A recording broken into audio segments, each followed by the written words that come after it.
So good morning class 10th. Today we will be reading a lesson 8 of your book First Flight, and the name of that lesson is Mijbil the otter. The otter जो होता है वो एक ऊदबिलाव होता है, ठीक है ना। थोड़ा सा ऐसे स्क्विरल टाइप का होता है, लेकिन स्क्विरल से बहुत बड़ा होता है।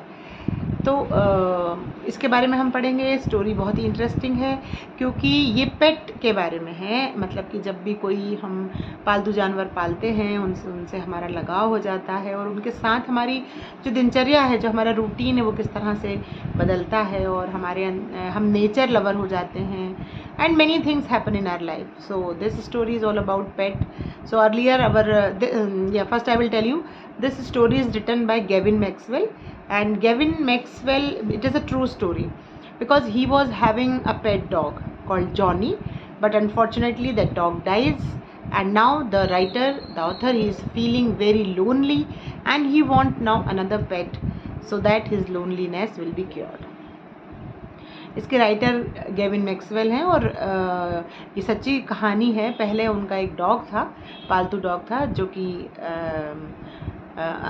जिसकी डेथ हो जाती है, और अब वो एक ऑटर पालना चाहते हैं। अब ये किसको बताते हैं वो? Because our author he is travelling to Basra to consulate general to collect mail from there, and he is traveling with his friend, and during that traveling he tells his friend that I want to tame one pet, and this time I will tame that otter. तो ये बातों ही बातों में अपने दोस्त को यात्रा के दौरान ये बताते हैं, क्योंकि वे दोनों ही बसरा को ट्रैवल कर रहे हैं, दोनों ही मेल लेने वहाँ पर जा रहे हैं। Because at that time the technology was not that much developed that we were, जिस तरह हम आज मेल प्राप्त कर लेते हैं फिजिकली, हमारे मोबाइल में मेल आ जाता है, लेकिन earlier it was not like that. We have to go there physically to collect the mail.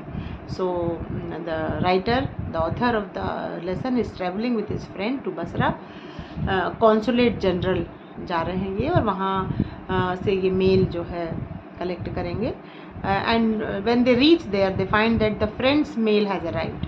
जो उनके दोस्त का जो मेल था वो तो वहाँ आ जाता है, लेकिन the writer has to wait for 5 days.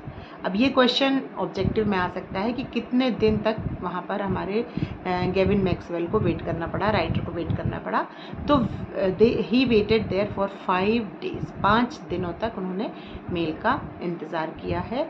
5वें दिन जो है, now upon receiving his mail, the author, he went to his room, and he was very surprised to see that there were 2 Arabs were sitting there, and with the otter, and the Arabs were carrying otter with them, and there was one note.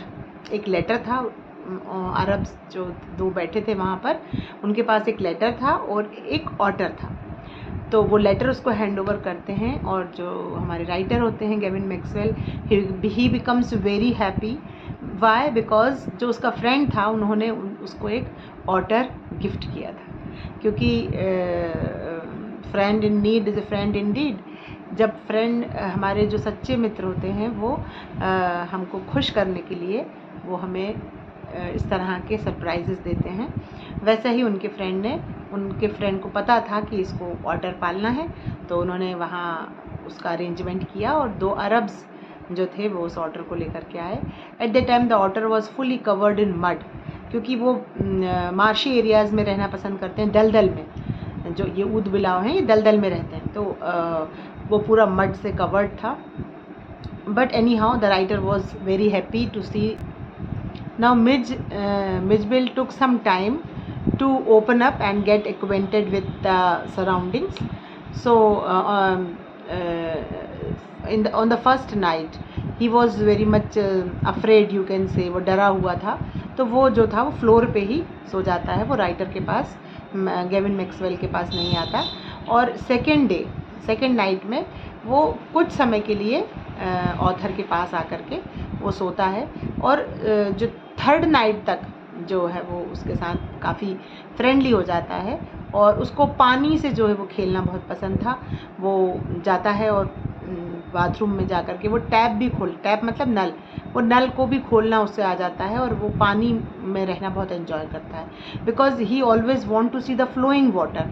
वो बहता हुआ पानी देख करके बड़ा खुश होता था। वो if the water is still, अगर पानी जो है वो अगर रुका हुआ है, स्टिल है, बाउल में है, तो वो उसको पानी वो पसंद नहीं आता था, लेकिन जो बहता हुआ पानी था उसको वो बहुत पसंद करता था।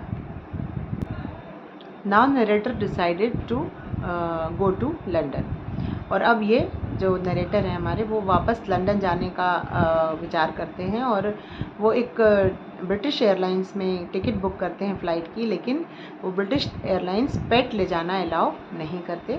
तो then he booked a flight from Paris, and the Paris Airlines, they allowed the otter with him, but the condition was that he has to be covered in the box। एक बॉक्स में उसको cover करके ले जाना था उन्हें, और वो बॉक्स 18 इंच से ज़्यादा नहीं होना चाहिए। तो ये भी क्वेश्चन पूछा जा सकता है कि जो बॉक्स का मेजरमेंट है वो कितना है, तो 18 इंच से ज़्यादा वो बॉक्स का मेजरमेंट नहीं होना चाहिए। So the narrator arranged one box and he put that Mijbil in the box, and he left for the flight, but it was 1 घंटा था उस फ्लाइट में, तो he decided to take his meal, and he while he was taking his meal he found that the Mijbil was very still। जो Mijbil था वो जो उस बॉक्स में कुछ हिलडुल नहीं रहा था, और the blood was dropping, और उसमें से उसके जो होल्स थे उनमें से ब्लड जो था वो निकल रहा था। And the Mijbil has created a mess inside the box, so he very hurriedly he open the box, and उसने देखा कि जो मिजबिल था उसने जो लाइनिंग थी बॉक्स की उसको डिस्ट्रॉय कर दिया था, और उसके डिस्ट्रॉय करने में उसको काफ़ी चोट पहुंचती है, और तब वो खून जो है वो उसका खून गिर रहा होता है, और ये बहुत घबरा जाता है। वो सारी लाइनिंग्स को ये डिस्ट्रॉय करता है, और अब वो देखता है कि फ़्लाइट छूटने में सिर्फ are left two for the flight to take of.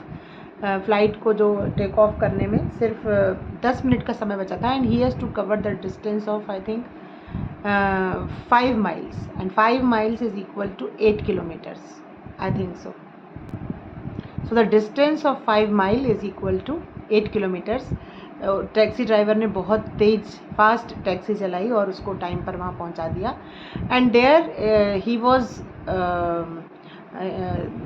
The officers they told him that he has to keep that box under his chair, but the air hostess was very kind and generous, and she advised the author to that he can keep the otter on his lap. Lap मतलब होता है गोदी। तो जो air hostess होती है बहुत ही kind होती है, दयालु और बहुत जेनरस होती है, और वो बोलती है, वो बहुत उसकी हेल्प करती है और बोलती है कि आप अपने ऑटर को बॉक्स में से निकाल करके अपनी आप गोदी में रख सकते हैं। लेकिन suddenly the otter escapes from that box and created the mess, और जो पैसेंजर्स वहाँ बैठे होते हैं वो चिल्लाने लगते हैं कि अरे चूहा आ गया, चूहा आ गया, काफ़ी अफरा तफरी का माहौल हो जाता है।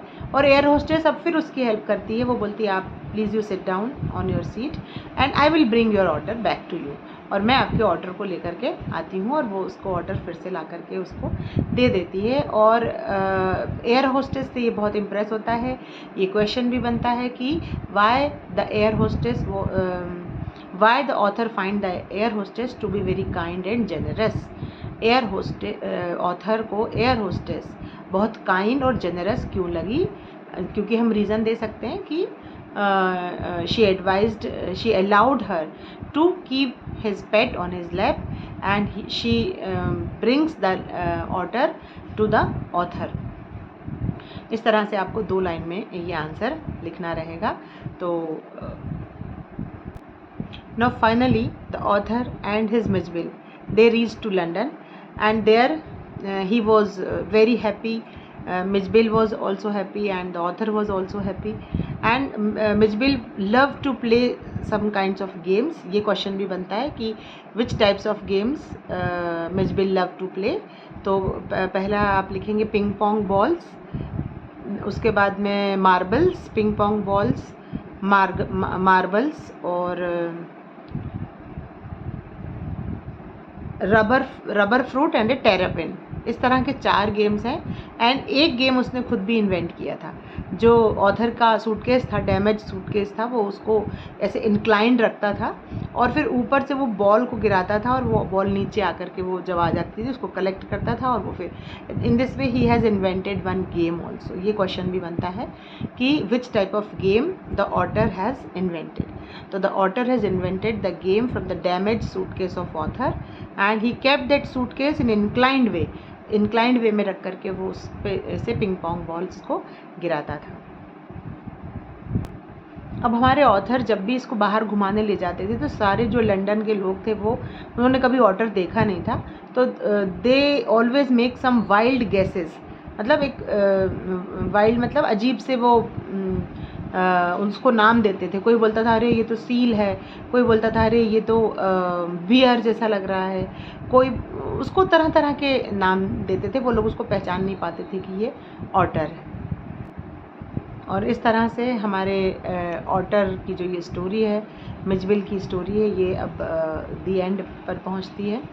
इसमें से ये क्वेश्चंस इंपॉर्टेंट बनेंगे, मैंने आपको बताए हैं। और दूसरी बात कि ये जो स्टोरी है इसका मैसेज ये है कि भाई जब तक हम पेट पालते नहीं हैं तब तक हमें पता नहीं चलता। जो लोग पेट नहीं पालते हैं या कोई पालतू जानवर नहीं पालते हैं तो वो बहुत ही लोनलीनेस फील करते हैं, अलोन रहते हैं और वो नेचर के करीब नहीं रह पाते हैं।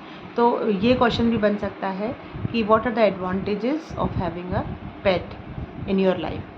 आप अपनी लाइफ में जब पेट पालते हैं तो आपको क्या एडवांटेजेस होते हैं। तो these are the advantages that we always remain cheerful, हम खुश रहते हैं, हम नेचर के करीब रहते हैं, अकेलापन नहीं हमको परेशान करता है। और जिस तरह से ऑथर और इस पेट की ये स्टोरी हमको ये मैसेज देती है। तो इसको आप पढ़िएगा ध्यान से और अगर अच्छा लगता है वीडियो तो लाइक करिएगा। Thank you very much.